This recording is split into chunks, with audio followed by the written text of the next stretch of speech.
All right. Hey, everybody. Welcome to episode 105, Me Dwelle Podcast. I'm Stuart Anderson. This is just a short introduction before we hear from Zach West with co-host Taylor Cannon. Grateful for these two men and thankful for Zach for sharing his story. It goes so fast. He's so good at telling stories and just being fun and animated. And what a great guy. Every time we interview more and more people for this podcast and learn a little bit more about them, I'm just grateful to associate with this community. Thankful for everybody's story. Thankful for their lives and their willingness to share with the team. Thankful for Zach and grateful for Taylor, who spent, you'll hear Taylor's introduction to Zach. They're such good friends, and it was fun to have them both on together. So thankful for this podcast. Hopefully you enjoy it. Big shout out to Jake Cook and all those that helped plan camp. Thank you for a great weekend last week in St. George. Loved being together. What an incredible raffle with Corby and Eric Ellis and Dan Tennell. There's just so many people that contributed for no other reason other than just making it fun and making it exciting and contributing to the team. So big thanks to everybody who was part of the committee, who helped plan routes, dinners, food. Just so grateful for everybody that contributed. So thank you. Really looking forward to some warmer weather and some team rides coming up. We're going to start planning a little more organized rides. And if you're going on rides, I would implore you, share them on GroupMe, invite others, contribute in a way where you're maybe once a month, twice a month, inviting people on the team to just go out with you and be together. The majority of people on the team join or find us because they're looking for people to ride with. So it'd be fun if there were a little more opportunities to gather and be together. So if you're going out or see a ride you're going on, maybe put it out there to the GroupMe so everyone can see it. All right. That's it. Long introduction. Grateful for Zach, and hopefully you enjoy this episode. Thanks. All right, what up? Welcome, everybody. Episode 105. Stuart Anderson here, joined by, look at the handsomest, look, we just talked about, look at Taylor Cannon, if you're joining the video. Hi, T. So good to be here. How many episodes have you joined for? Is this your We did the inaugural. We did. I think it was one of the first 10 early episodes where we did it with Janie. Yeah. And we talked about Ironman triathlons, and then we did the Leadville recap pod, which that was a lot of fun, man. It was a good time. We might need to do like a T Cannon solo. Just dive in a 3-hour sesh. I don't know, man. I don't, like Zach says, he doesn't feel he's that interesting. I don't know if I'm that interesting. Oh yeah, no. I think we could peel back some layers there, Stu. Yeah. I think we'd get in there deep. Okay, depending on how this goes, we'll see how deep we need to go for Taylor. Zach West, welcome. What's up? How's it going? Very good. A couple of days home from sharing. We didn't even really get to share a night together at camp. No. It was just a couple hours, really. Yep. Unfortunately, I had to be back for all the kids stuff on Saturday, but it was fun for the time I was there. What a good dude. Way to do it. Nice. Camp was us. Thanks for everybody for joining. Really fun. There's a lot of people. That was a lot of people. That was total heavy. Friday night dinner, we had 90 at the raffle. It was a lot of people. And I think everybody got a raffle prize. I mean, we handed out a lot of stuff. Zach, you got a extra small Cycle Upgrades t-shirt, didn't you? Or no. There was a couple of those where I was like, I don't know about that. I did get a raffle prize for sure, but luckily I did not get the extra small t-shirt. What did you get? I got the gift card and the water bottle from dinner. Yeah. That was a great gift. Nice. Yeah, I'm happy about it for sure. Who got the big prize? What was the big prize? There was a frame, and that went to Matt Ryder. Nice. And another huge prize that was actually not really talked about was Corby raffled off a set of like $2,000 wheels. Woo! And Andy Welch got those. It was incredible. And everyone was, and Andy was just like, cool. And I'm like, dude, it's incredible. That was really fun. So thanks to everybody who participated and joined and contributed. It was good. I thought it was awesome. We missed you, T. I Oh, will I will try and make it next year. It's interesting because fall in Northern California is NICA time. I know. So there's just a lot of conflicts there, and that this last weekend I had some conflicts. It's hard to make the 9.5 hour drive, I know. next year. Sea Otter? Yeah, I'm doing the road race tomorrow morning. Okay. Whoa. Thursday. Yeah, it's I haven't ridden my road bike outside since September. Oh, this is gonna go well. So It's gonna go really well. this is gonna just be an annihilation, and I don't know. Is It's your all shifting gonna work? Is your chain on? Do, do you have the right shoes to clip into the bike? Let's start there with. Please ride your mountain bike shoes tomorrow. Yes. we'll see. I mean, the good news is it's only going to be a couple hours, so I Mm. probably won't have to urinate myself. Well, a And couple hours for the guys that are gonna win. It's gonna be yeah, 5 or 6 for you. this is true. This is true. Hmm. But What is I will do it in style. I will do it in style. any strategies that we can look forward to? When I Um, dig into your Strava file, I can look for. oh, dude, I mean, I'm racing with these two guys out here. Glenn Gigon and Dave Benyon. They went 1-2 at Lodija this last year. Mm, They broke off at Strawberry and went solo 1-2. dang, dude. And so if they tell me to do something, I'm just gonna do it. Good strategy. So we'll see how that goes. Are you gonna stay? Is the goal to stay with those two guys the whole race then? I can't stay with them. They're just so much stronger than me. I'm in like keep up with my son um fitness right now. Like I can ride a solid 20-mile mountain bike ride, but my just repetitive VO2 Hmm. capability is in the toilet, you know. It'll be fun. Oh well. I still enjoy looking at your trainer road names. That's my favorite part of your Strava. Are those asinine names Trainer Road comes up with? Carpathian Peaks.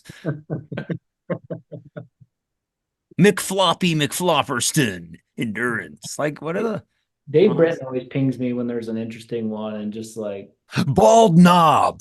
yeah, that's the one he always, nice knob. That's what he always says. Sorry. Anyway. Zach West, this is about you. Enough about Taylor. Yes. But they are best friends, so that's why he's co-hosting today. Thank you. Z, before we do your little introduction, will you talk a bit about how you joined the team? Where'd that come from? It came from Taylor. If you go back a little bit, I guess a little bit on my history of getting into sports in general after being married, I started running first, and then kind of followed Taylor's suit from running into triathlons, and then we were starting to pick up on the bikes more and more and really enjoying the bike riding. You can go out on multiple bike rides back to back. Hard days, you can't do that. I couldn't do it running. So we started finding ourselves biking a little bit more often. And so he came to me and Jake Anderson. He's like, hey, I think we need to decide if we're going to be serious about this and go all in. And if we do that, let's join a team. And so the obvious one was where we already had friends and connections, which was the Mi Duele. So that's kind of where it kind of teed off and came from. Nice. Another hot topic. I'll get in trouble if I don't ask the hot topics. You are not in the normal your geographical location makes makes sense. It's not easy. You have a lot of choices where you live. Yeah. Is this a good fit? I mean, how's it been? Not because you're not like in the main. Yeah. It's hard to make the team rides. So how's that work? Yeah, I probably make honestly like one or two team rides a year. So Yeah. unless you've been a Mi Duele for a long time, like down at camp, there was a lot of new faces to me. But anyone that's been around for a while, clearly I have relationships with them and know them. one of the questions I think you guys, I don't know if you still ask it or not, but you asked like, what do you expect out of the team, or how do you, Hmm. what do you expect to change out of joining the team? And I didn't really expect a whole lot to change because I ride with who I ride with already. Um, so the team added just another benefit of resources and people like that. So that doesn't impact who I ride with out here. Taylor moving away to California, yeah, honestly was a bummer because we rode together. But I have Jeremiah Webb, Moj, who Mm. he's honestly probably the second person I ride with the most, who's also part of the team. And so I didn't expect that to change when I joined the team. I didn't expect to be to all the team rides or anything like that. But it is fun when I can. I do love to get over there on Yeah, occasion, but it's a 30-minute car ride just to get to those team rides. very good. Okay. I mean, I'm all for the Daybreak chapter, as long as Britain's not in charge of it. As long as you're in charge. I was gonna say we have a few people now. There's actually Chris Aubrey's in Harriman, Yeah. Wade, Adam, Taylor, Adam, Uribe, Brenton, like Scott Mathis. We've got the Oh yeah. group has grown drastically over the last little bit. Very good. So yeah, not bad. Your good friend and cohort wrote a little introduction for you. Probably this is the best introduction I've ever. This is very good. I mean, Hmm. it's very well thought out. Really? Should we go for? Yeah, let's do it, right? Yeah. That means a I'm lot. There's well, been I some mean, really good ones. this could be the whole interaction if we just paused along the way here, which maybe we should do. Okay, ready? Yeah. Okay, Taylor wrote this. It's very good. Zach will be the first to deflect any attention or focus on him. However, we're going to ignore his advice and let the team learn more about a man who I consider one of my best friends and an amazing human being. Zach will introduce himself more on the podcast, but here are 6 things I really want the audience to know about him. Number one, anyone who interacts with Zach comes to love him. He's had an extremely successful career because he can relate and build relationships with such a diverse group of people. Doesn't matter if they're a bunch of dudes who like to wear lycra or camo. They all love him. Taylor, any specific thing, like why would you say this? So Zach and I we've been friends for a long time, and we knew each other in high school, but Zach hung out with a little bit of a different crowd than I did, mostly in high school. But when we both got married, we both moved out to Daybreak, and we moved down the street from each other, and our friendship really took off. So we both kind of started right out of college trying to figure out like what are we going to do professionally. And Zach started with a company called Aerotech, which was a recruitment firm, and he just really excelled and did really well. He then went on to work at Domo, did tech sales, did really well there. And then all of a sudden he finds himself in oil and gas and is just doing extremely well. They'd love to have him at corporate in Houston, but he can talk a little bit more about why he wouldn't do that. But I think just like whoever interacts with Zach just can really appreciate his ability to relate to you. He's just unexpectedly hilarious. His commentary is great. But he's awesome. He's just able to relate to so many different types of people, and you hear that all the time, and the professional environment is you need to be able to communicate and relate to people. Like Zach is the prime example of that. I asked Zach seriously what he knows, or at least when he started, what he knew about oil and gas before he started.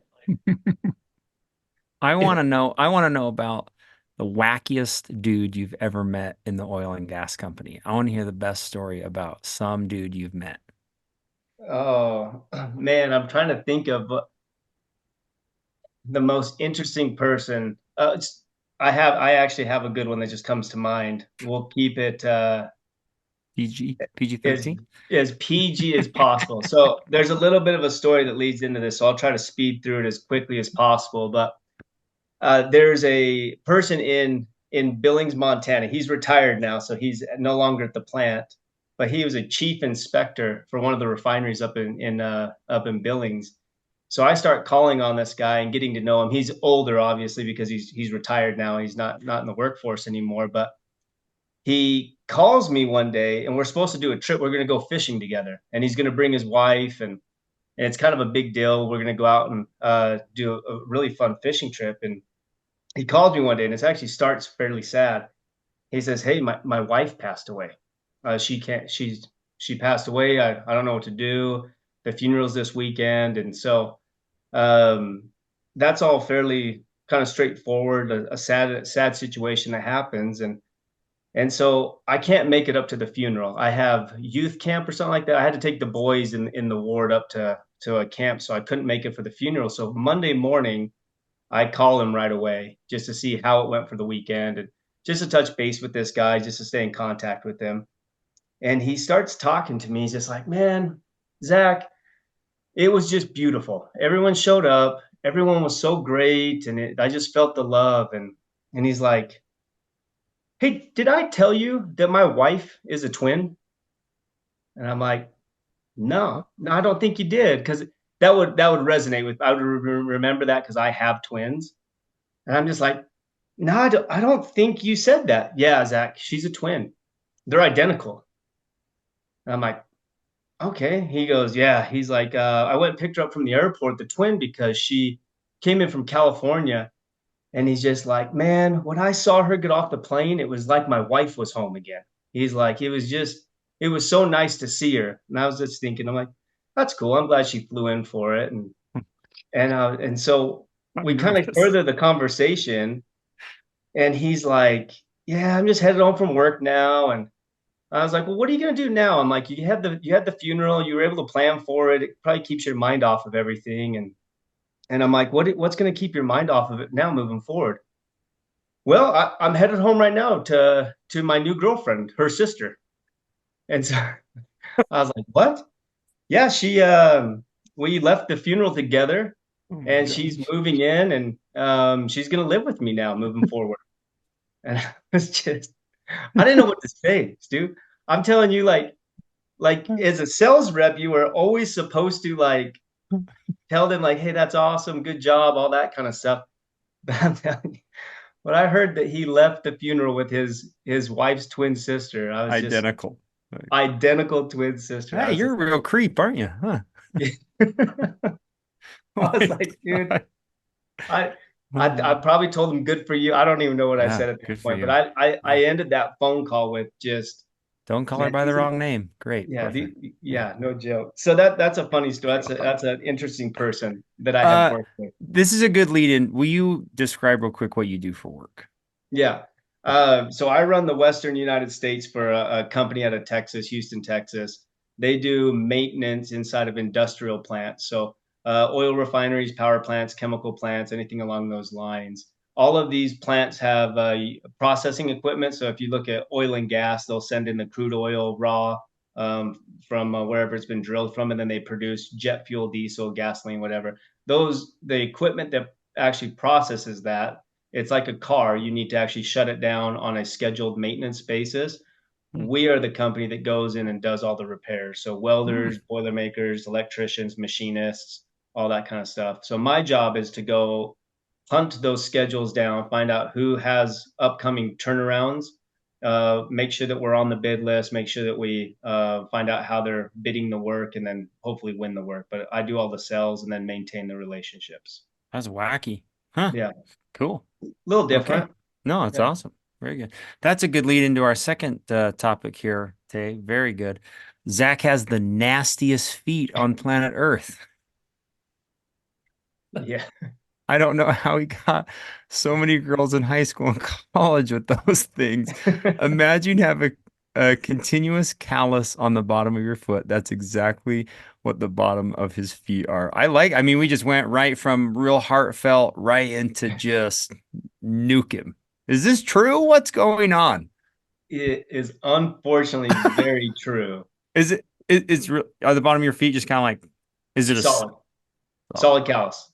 Okay. Yeah. Hmm. Okay. Anywhere that Okay. my foot touches the ground, so not my arch, but Yeah. anywhere my foot puts pressure on the ground Yeah. is a solid callus. Okay. Tay, have you seen him maintain these beasts? Or, I mean, how do you have intimate relationships with these feet? Um, He does foot massages. He gets in Oh, there. It's in between the toes, rubs them real oh nice. my gosh. no, I think like part partly wanted everyone to know that because if you ever watch Zach walk, he walks like he's got, Huh. some funky going on because this Okay. kid generally hurt every step. But keep in mind, this kid has run a 2:53 marathon on, and every single step hurts this kid, and he does it. And he can talk more about this, but I'm assuming that's another reason why he's transitioned to cycling a little bit. It just doesn't hurt as much. But I mean, to be able to do what he's done, just from a running perspective is incredible. Hmm. Tough kid, tough kid. I think we'll leave that to further conversation on the bike. People can explore that topic. There you go. Okay, number three, Zach is old school tough. I can't think of a time Zach didn't finish something he started, whether it's running rim to rim to rim, Ironman, point to point, Lotija, or a marathon. He finishes. That is true. Zach, is that something that you've worked on through life, or is being tough just natural to you, or is that a learned skill of your upbringing? I mean, why are you tough? Yeah, I don't know. I don't know why that's there because there's been some moments for sure in some of these races where it would have been much easier and funner to quit. Honestly, some of them were just miserable. I don't know if it's an upbringing. I have two brothers, an older brother and a younger brother, who are actually naturally significantly better athletes than me. So being the middle brother, I think I had to stand out a little bit in the family. So not quitting, being a little tougher, dealing with pain a little bit more, I think was the only way to separate growing up.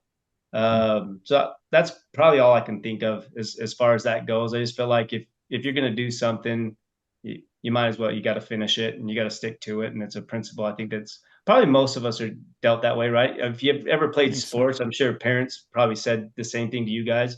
Hey, you can quit after the season's over, but you're not going to quit during the season or anything like that. So I have the same mentality with my kids of it's if you don't want to play it anymore, it's fine. Or if you don't want to do this in school anymore, that's okay. But we're going to at least finish what we already started, and then after that, you can adjust.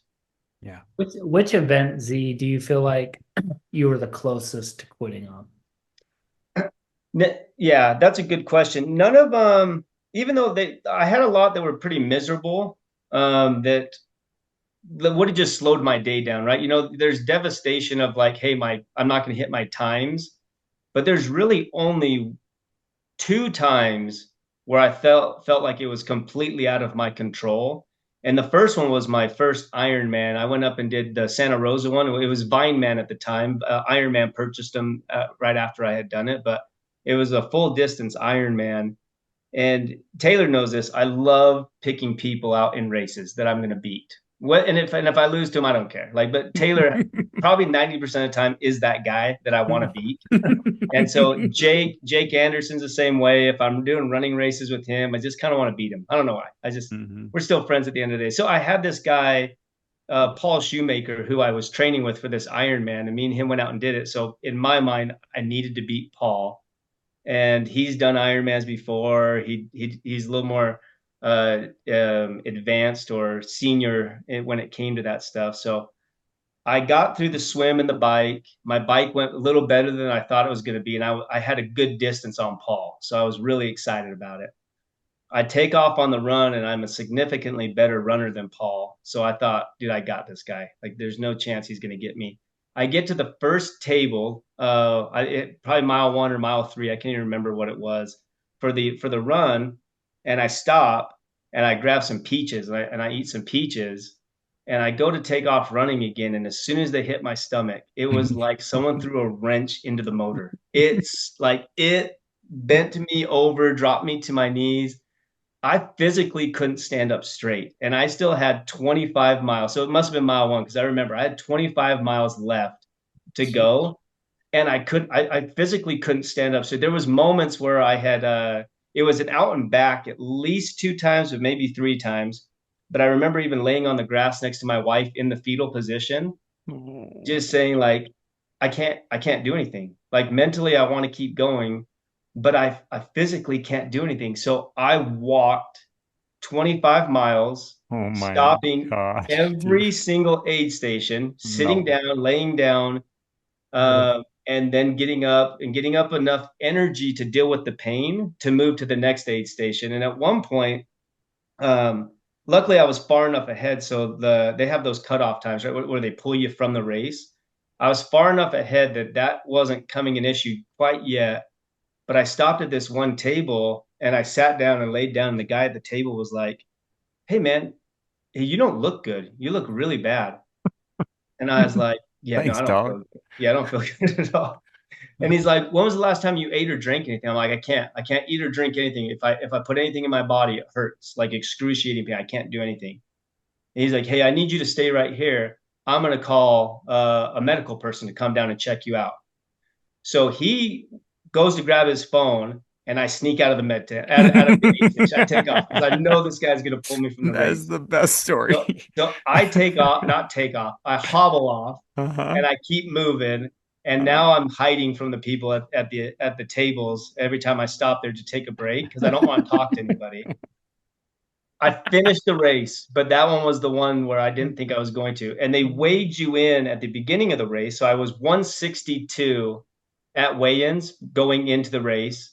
And anyone that's done an endurance, like a long and distance thing, they do this weight ratio things. If you lose too much weight, they pull you from the race because your yeah. body shouldn't drop below certain thresholds.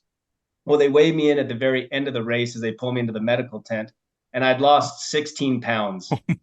And so it was just like What do you completely, I look like skeleton, like there's no water left in my body. I'm so dehydrated. It's all sucked to my skin to my bones. We get to the med tent and they're like, "Hey, there's a shortage of IVs in the nation, so we don't have one for you." Oh, hmm. So it's like, oh, so luckily I laid there and sipped on soup and was able to bounce back. But that race there was that I honestly just didn't, no matter how much grit I had, I was like, I might physically not be able to finish this one. So luckily I got through it. Oh my goodness. Like I paid $600 for this. There's no way I'm Yeah. stopping. Right. That's the best. Dude, hiding from the medical guy. Oh, I You just was I like, can I'm just out see of the here. There's no chance volunteers, this guy's gonna pull me. So funny. the Last volunteers on the lookout for you, you know. so dude, last year we did Leadville together, the three of us. That's not Yeah, on this little list. And I had a flat coming down Sugarloaf. Do you remember when you passed me, Zach? absolutely. You were devastated to pass me. You were like, "I'm so sorry, I gotta pass you, man. I'm so sorry, man." I was like, "Just keep going. It's okay. There's nothing you can do for me." I felt, I don't know. When I get like beat down, I get emotional. You know what I mean? And that Yeah, day was a beat down day. that was Like, and fun. so I remember just seeing you, and I was just like, No, no, no. not, no, why him? Why? It's okay. It's a good ending. All right. Okay, we got a few more. This is a good one. You're about being a father. Zach's an amazing father. Being a father of five kids requires a lot of sacrifice, patience, selflessness, and love. He embodies all of these. I still remember when Zach found out his fourth and fifth were twins. He manned up, took responsibility, and is giving those kids an amazing life. Can we talk about your family for a bit? Yeah. Okay, let's do it. Yeah. Married to Kylie. We've been married now, God, 2006. So what is that? 18 years, I think Hmm. now. Five kids. So Nixon's the oldest boy. He's 14. Kinsley is 12. Raiden is 9. And then we have the twins that just turned 4. Actually, this weekend for team camp. That was one of the reasons to get back. So they turned 4 this weekend. Jovi and Romy. Nice. But yeah, that's the quick breakdown of the family. High school sweetheart? How'd you guys meet? No, no, she went to Lone Peak and I was at Olympus. Um, it's actually kind of a fun story. I had some friends that played football up at the University of Utah. She was a cheerleader at the University of Utah at the time, and yeah, I had just gotten home from my mission. God, probably only a few months, not home very long, and so I didn't know anybody, any like the dating scene or any of the girls or anything like that. So my buddies were like, "Hey, we're headed over. It's Valentine's night. There's a group of girls that aren't going out on dates on Valentine's because one of them just called off their engagement. So they're all hanging out with her, just kind of, Mm. being there for her. So we're going to go stop over and say hi to these girls." Well, Kylie, my wife, was the one that had called off her engagement. No. So I showed up. I met her that night, and I was like, yeah, she's great. I'm gonna ask her out. So I got her number and reached out to her the next day and asked her out on a date. And luckily for me, I fell right in between her breaking off the engagement, him trying to fight and come back, but I snuck in right at that perfect timing. And yeah, Classic. yeah, Classic. one. Kind of like an old creep taking his identical twin's sister home from the funeral. Yeah. Just right at the Well, right time. Just right there. yeah. First question I asked her was like, "Any chance you're a twin?" She's not. Yeah, right. She's not. Uh, T, what can you say about Zach's family? No, I've known Zach's family a long time. We had our first kids together, so our oldest are 14, and so we spent a lot of days at the park, walking our kids around along the sidewalk and pushing them in swings and wishing we were out biking and we had more autonomy in our lives. Hmm. And now here we are with 14-year-old kids and Crazy. whatnot. But it's been fun to see Zach just grow up as a father, and he really puts his family first with everything. I mean, the kid has a really crazy work schedule. He travels a lot, and he coaches his son's lacrosse team, and his daughters are amazing cheerleaders. So I think he sacrifices pretty much everything for his family. So it's Hmm. pretty cool to see. Nice. Zach, you mentioned Mission. Where was that? Mission, Jacksonville, Florida. Very good. English speaking? Yeah, yeah. Jacksonville's at the very northern part of Florida. There was no other languages spoken in my mission at all. So when first thoughts is going to Florida, probably a lot of Spanish speaking, but Jacksonville is heavy, heavy, kind of like Georgia, Alabama style, very kind of deep south. Got it. Cool. Yeah. Okay, number 5. Zach is hilarious. I often play this game with Zach where I ask for his opinion on a random event or subject, and he ends up taking it somewhere unexpected and makes me laugh every single time. That's happened a couple times already today, so it's been very good. Kind of pull that out of left field. Hey, Zach, Tell us about your truck. Yeah. he's just good at like making stuff up. It's pretty fun. So good opportunity on the bike. If you're ever riding with Zach, ask him about you know his wheels that he's riding, and he'll just make something stupid up. I Because love that. nothing about wheels. That's good. He's a good salesman. That's right. All right, Absolutely. number 6. Zach is faithful and loyal. He's faithful to his family, friends, and God. If I were stuck or in trouble anywhere, I know Zach would drop everything to come and get me.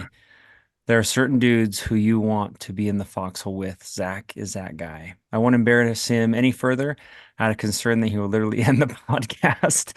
However, I've spent literally thousands of hours with Zach in Glacier, Whistler, Grand Canyon, Kauai, Carmel, Leadville, Moab, Jackson, St. George, and more. Those are some of the most cherished memories. He's a tremendous example for me and somebody I consider a dear friend. Way to go, T. Nice job, Zach. Thanks, Look at you Taylor. guys. Yeah, man, we've been through a lot together, and it's the hardest part about being away in Northern California because you see things like team camp and all these experiences that we've had, and yeah, we've been in some really dark places together, so Hmm. it's it's been a lot.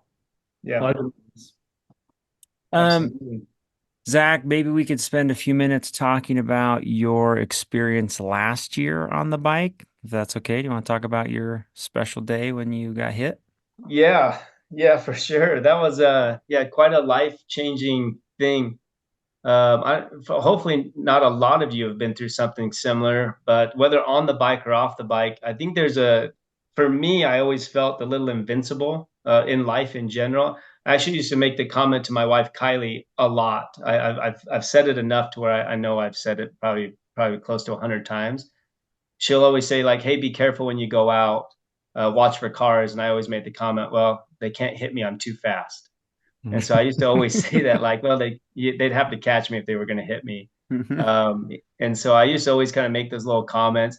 And I used to do, and I've noticed this heavily now, but when I would ride, I used to kind of like ride up on the shoulder a little bit, kind of like not challenging the cars, but like making my presence very well known. But I kind of ride up next to the cars, kind of thinking like, "Hey, I'm right here. Don't get out of the shoulder, move over. Like I'm here." But in September this last fall, it was lunchtime, about 12:30, and I had a quick window in my work schedule. So I have this normal route that I always do.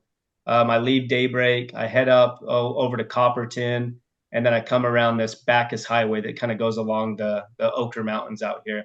And then I loop back around to daybreak. It's a perfect 20-mile loop, 1,000 feet of climbing, like on the dot.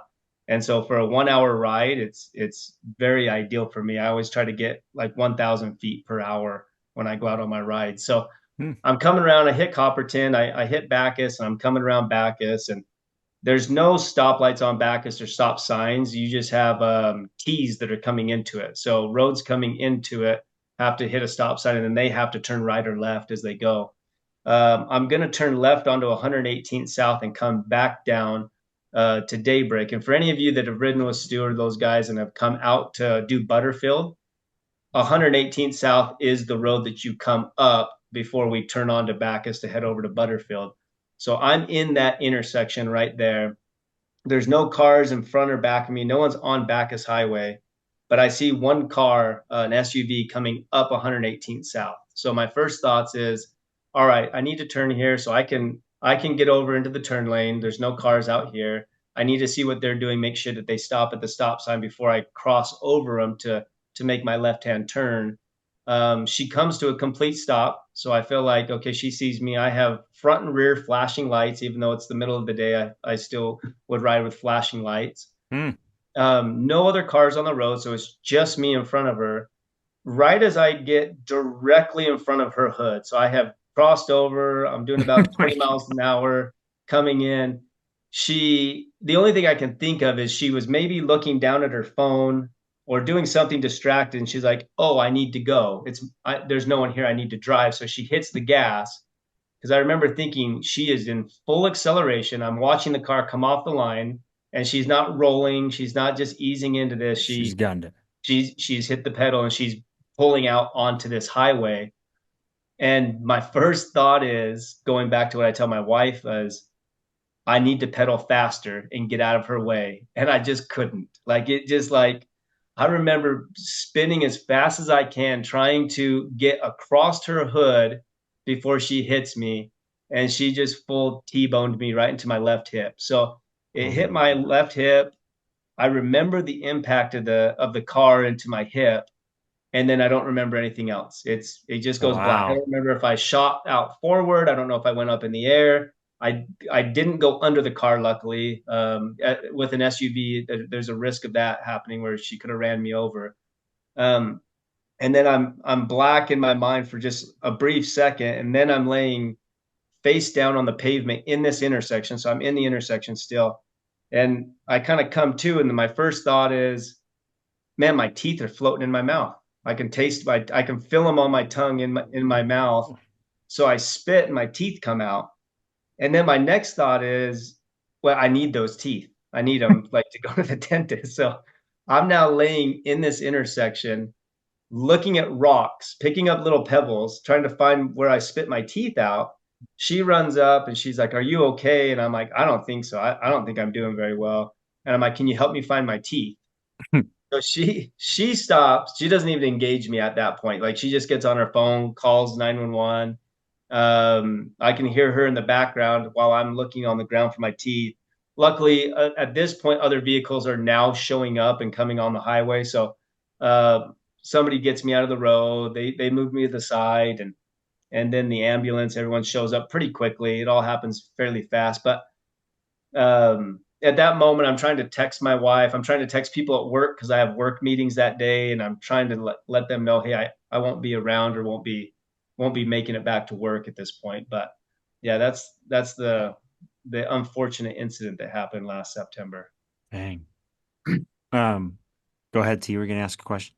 No, it's crazy. You never think it's going to happen to you, and then next thing you know, you're looking for your teeth on the pavement. But I think it would be interesting to get Zach's perspective on how that crash has impacted his ability to get on the bike moving forward, because I think there's others on the team who have maybe encountered something similar. And Z, it'd be interesting to kind of just have you open up about how has that impacted your ability to get back in the saddle? Yeah. It's impacted it very negatively, honestly. Yeah, I bought a gravel bike. My first instinct was, well, I want to get back exercising again. I don't want to buy a road bike right this second, so I bought a gravel bike.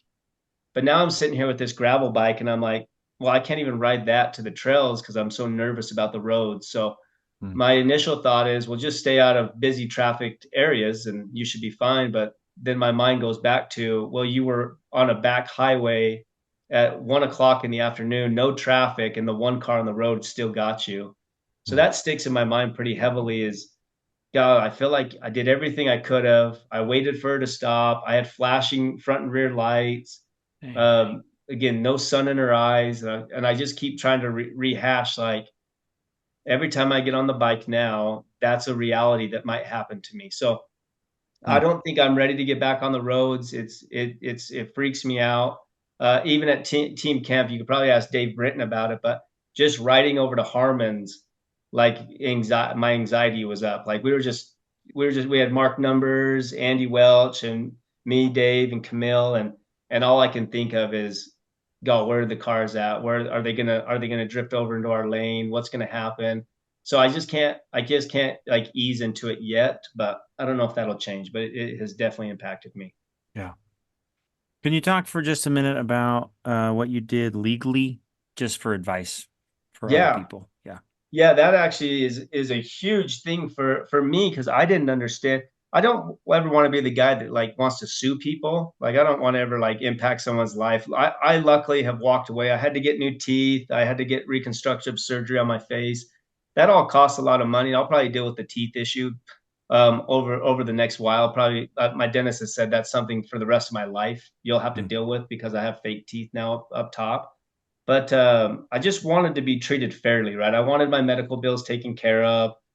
Any impacts that happened to my family, I wanted taken care of. And I didn't know the process of how to do that. So I did seek legal counsel. I had a personal tie to a guy that I use. I know we've got a great guy on our team, Greg, that is probably amazing and is probably very, very helpful. I saw him down at team camp and he did a lot for us. I had a tie to a guy named Cole Bingham. And so I reached out to Cole, and Cole is similar to Greg. He specializes in bicycle law specifically. So I called him up, and he stepped in, and it was just interesting how using legal representative, man, I just didn't understand all the steps that they go through. My mindset was just, hey, I'll just send her the bills from my hospital pay, and she'll just pay them, and we'll just be good. We'll just walk away with that. I just wanted her to pay my bills. But to come to find out, she didn't have insurance. She had the state minimum insurance, which is a big deal. Mm. So that only covers $25,000 of medical. Well, that was gone immediately. My trauma unit alone was like, God, I think it was like $50,000 for just the trauma unit. Oh my So gosh. yeah, so her 25,000 wouldn't even come close. And then I got my teeth, then my nose surgeries, then like just going and seeing doctors afterwards for checkups. Like she didn't even touch like any part of that. And so seeking this legal counsel, Cole was able to understand what I had for insurance, what other avenues we had. And so at the end of the day, I was able to actually walk away with no out of pocket costs. I was able to actually replace all of my property damage, my bikes, my equipment, my helmet, everything like that. Hmm. I was even able to come out a little bit ahead. I don't know if you call it come out ahead, but just for the suffering and things I went through, there was compensation on that backside too, which Hmm. was a huge blessing, right? You know, missing work, missing things, can't help with the kids stuff. Like you take a big chunk out of your day running to doctor's appointments. Like it really impacts your day and your work side. So Yeah. getting the additional compensation on top of it helped out quite a bit. So I am thankful that I did seek legal counsel. So again, not that I wanted to sue anybody, just wanted it to be treated fairly, and I didn't know Yeah. the steps. Man, those healthcare prices seem outrageous. If we knew someone in the healthcare administration sector, we could. Only Only if, only if. Dang. Okay, we don't want to talk about the crash anymore. It is crazy though. I mean, because I have the same perspective. It's like he sees me, they see us. Yeah. No one's gonna hit me. It's just crazy to know that it can happen. So Yeah. okay, wow. Okay, T, any questions you want to get to? What else? I think I think for the most part, I mean, we've covered a lot of ground here, but it'd be interesting to get Zach's perspective just on uh, motivating factors. I think when I listen to the podcast, it's always interesting to hear from people like, what gets them up in the morning? Like, why do they get up in cold temperatures and get on the bike? Like, Yeah. why do they do race events? And it'd be interesting to get Zach's take on just what drives him personally, professionally, and on the bike. Yeah, I've had a lot to think about this because originally, like I said, getting into this was started with running, and so Taylor and Jake, we were doing a lot of running races together. But I think the thing that actually drives me and motivates me outside of just the social aspect, which I really enjoy, and that is a huge motivation, is if you grow up as an athlete in this, probably anywhere, you're driven by goals and achievements and winning, and it's very competitive growing up. At least the way I did. I did wrestling, football, lacrosse. Tried Mm. all the other sports, but those are the ones I kind of stuck with through high school. And then high school ends, and I was not a college athlete. So college was off the table. I didn't go D1 or anything like that. But it all just stops, right? All of a sudden, all you're competing, all the stuff you've been doing, going to the gym, lifting with your friends, playing sports, getting up for your rivals, beating the rivals in town. It's just all of a sudden out the door. And it's like, man, where do you put all of that energy? Where do you put all that stuff that you've spent your entire childhood building and cultivating this foundation? And that's where I found this sport. So it was fun with that. Following Taylor's footsteps. He was already running. He was already doing marathons. Jake was in the same boat as well. So kind of tagging along with those guys made it social, made it fun, which we all need. Well, most of us need, but I think that's why we do the team rides, and we're a part of a team because I think it helps when you're not feeling motivated to text other people and say, hey, will you meet me? Because if someone's waiting for me at 5:30 a.m., I will be Mhm. there, no problem. Yeah. If they're not waiting for me and it's just my alarm clock, I have a lot of excuses why not to go at that point. So, but like I mentioned earlier, in my races, I'm not a podium guy. I don't win Lotaja or anything like that. But I guarantee you, I have goals for all of my races. I am competitive. I do have things that I am trying to do for myself, and like I said, there's usually somebody out there that I'm personally trying to beat. I usually let them know. Like I'm pretty upfront with it. We're friends. It's all good. If they beat me, I'm very happy for them. But I need something. I need a carrot to chase. You know what I mean? Like Mhm. I can't just go ride my bike and not have a carrot out there. So that's why I keep signing up for races, keep trying new things because I look at my running career and the whole goal with running was, God, you got to break a 3 hour marathon. You got to run Boston. And so you check those off the bucket and you get there. And then it's like, well, now what? I did a sub 3. I ran Boston. All right, that's running's no fun anymore for me. So I Mhm. enjoy it, but now that there's no carrot to chase, I kind of lost the edge with it. But cycling, I have not captured that carrot yet. I feel like every year I'm getting better. I'm a better cyclist, but I keep finding ways to stay very motivated. And it's generally speaking, again, tied to our team. We've got some awesome people on the team that I do these races with, and it's just fun being able to train with them, go to the races with them, knowing how good of athletes they are. If I can set my goal is to stay with these types of people, ride with these types of people, I know that that'll make me, the top 20, top 10% out there in the field that day, just being able to hang with the me dwellers that are there. Nice. That's awesome. Follow-up questions there, T, or no? Good? I think we're good. I'm interested on what's on Zach's calendar coming up this year. Hold on, wait. I gotta share my screen. Yeah. I'm gonna share. If you're watching the video, he's a liar. So here he is at True Grit taking fourth place. Yes, this is true. This is true. Come on, podium guy. Look at that. Hey, fourth place at True Grit is actually taking a picture of the podium. They do the top three. Oh shoot. Never Yeah. mind. So I can stop my yeah, and sharing. actually, Dave Sharp. I bet Dave Sharp's comment. Yeah, there's 14. Dave Sharp actually made the comment. Worst place. It's something like worst place to be on a day like that. Let's see where it's at. That's hilarious. There it is, right there. Wrong, Zach. Fourth is Yeah. the Worst worst. feeling. Zach's read it many times. That's funny. Yeah. So good. That's Yeah, and good. I think it was only by I can't remember now, but I'm thinking it was within seconds. I think it was like a 40-second difference Hmm. to the guy in front of me, and I was just like, but you don't know when you're out there. For you guys that have done True Grit or really any race, when you have like a start line and you got other people out there, like you don't know if they're in your category, not in your category. Yeah. So I didn't even know I was in that realm until the finish line. And then I'm just standing there. I was like, oh, 40 seconds off. I probably could have pushed a Oh, little well, you did That's well fun. that day, man. You're Dude, and you're right. Zen cost me the podium, dude. I'd have to. I've done Zen once. Yeah. I probably walked half of this stupid thing. I was Yeah. just wandering around the rocks. Like, there's no way this is a real trail. For sure. so For sure. All right, Z, what about let's pretend you're talking to young Zach. He's 21. What advice are you looking back and giving that guy? Young riders, I don't care if it's bike advice, whatever, family advice. What are you going to say to your young self? Yeah. I've taken, and I can't remember who told me this, but I remember riding with some older riders at the time, and they mentioned to me, "Hey, missing a family event is never worth it for a ride."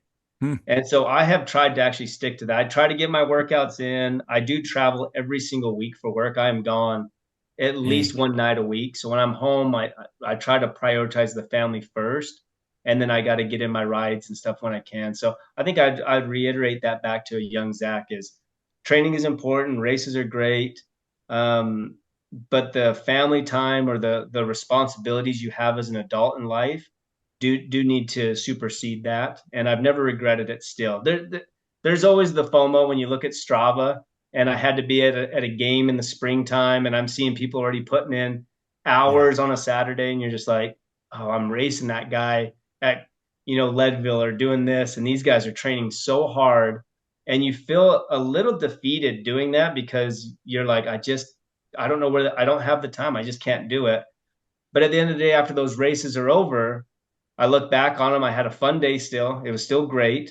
And I don't regret spending the time with my family that I did. Even in those moments of FOMO, I think overall I'd still stand by that.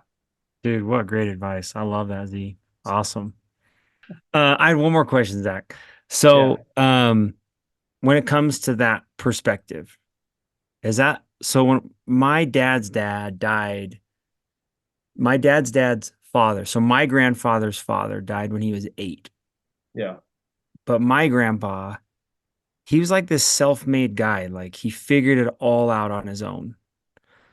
Has there been somebody that's taught you how to do this? Like, do you have mentors or have you been like self-made? Are you just like on your own? I mean, tell us about maybe your background a little.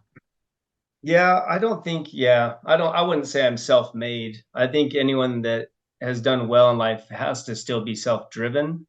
But Taylor mentioned a lot about like kind of growing up as adults with each other, newlyweds, no Mm, kids, having kids together. So Taylor Cannon, and Jake Anderson are probably the two closest friends I have coming out of high school and growing up that we stayed in really good contact with each other. But I feel like a constant rapport with each other where we're calling each other, mm. checking in, explaining what we have in mind, what we're doing, getting feedback back and forth, both professionally, family, and even just with the sports. So those two have been a huge proponent of my life and just kind of shaping who I am today. I am lucky I have a great dad as well. My dad Nice. has stayed heavily involved in my life. He does like to come out to my races when he can. My wife we had a NICA event for point to point, and so my wife took my son to his race for NICA, and my dad actually came up and supported me at point to point and did a great Nice. job. He set up a huge tent, had an ice vest for me, a bunch of coolers and stuff like that. But he was all in on doing it. So I think between him and having good friends is has been my biggest kind of go to for mentors and advice. Nice. Okay. I was wondering, I mean, it's interesting to always kind of ask people you don't know their background or um I don't know. So cool. All right, good. Yeah. Um, what's going on this year? Any big events or big goals or Signed up for Crusher. So okay. I've got Crush, never done it Never before. done it. Okay. Yeah. Am I gonna be the guy you're trying to beat? I don't want to be this guy that's like in your Oh, crosshairs. you'll know. I will let you know. That's I, funny. I, yeah, I did my first gravel bike ride. So me and you did one of the three towers back in December. That was like literally the first gravel ride I'd ever done. Dude, I didn't know that. Yeah, Friday was the second one I'd ever done with the team. And Okay. so I'm coming around on gravel because there's no cars. I like that aspect of it. But if I had not had been hit by a car, I don't think I'd be on a gravel bike. Hmm. I think mountain biking and road biking, just for ease of use, or if I'm going to be on the trails, I'd just rather be on the mountain bike. But I do enjoy that I have an alternative that gets me the distance, gets me the pedaling ability, and to Yeah. be away from cars. So I'm going to do Dirty Dyno. I'm going to do Oh, Crusher. nice. Yeah. Dirty Dino's fun. Yeah. And then we always have the end of year, and we talked about it down at camp, Britton and I, but I always look forward to, if the weather works out, doing the White Rim Trail the weekend before Oh, Thanksgiving. nice. So as long as weather's looking good, I think I'm gonna make sure that that one happens as well. I'll agree to do that and then bail on you guys again for like the third or fourth time. Yeah, that's like I think we've seen that before. It's a tradition. Tradition. It's a great tradition.